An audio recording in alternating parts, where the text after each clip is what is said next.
fanaky sarotra mihitsy mianady anao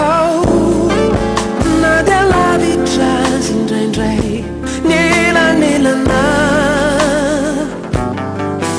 mialinamangy lay sarinao ataoko anto fandrina ampiona neritreritra sy andreko mimaraina haitananao hitantarako indray ilaino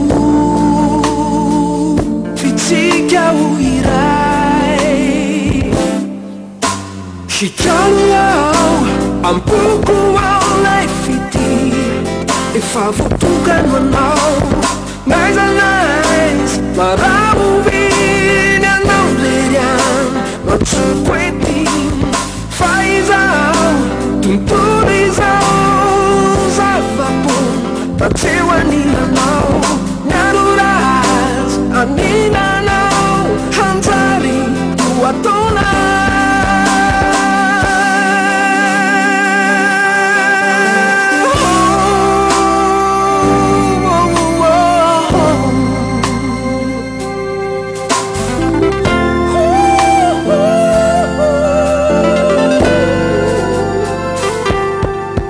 Sambatrao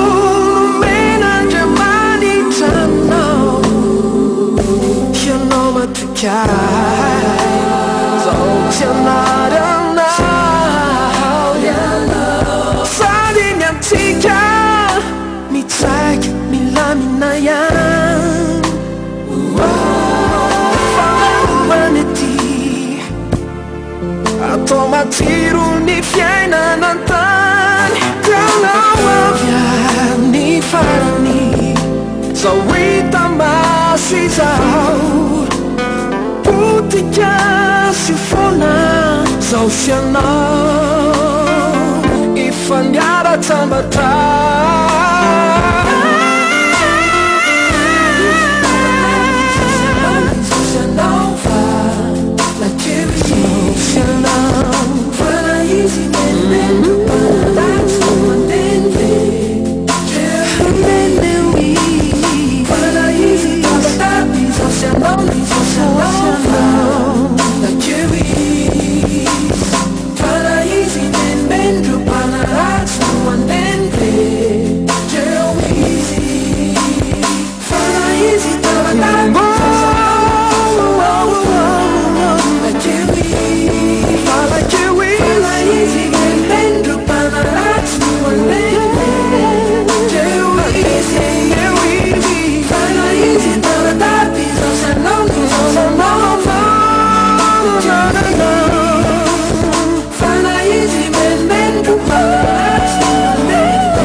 If I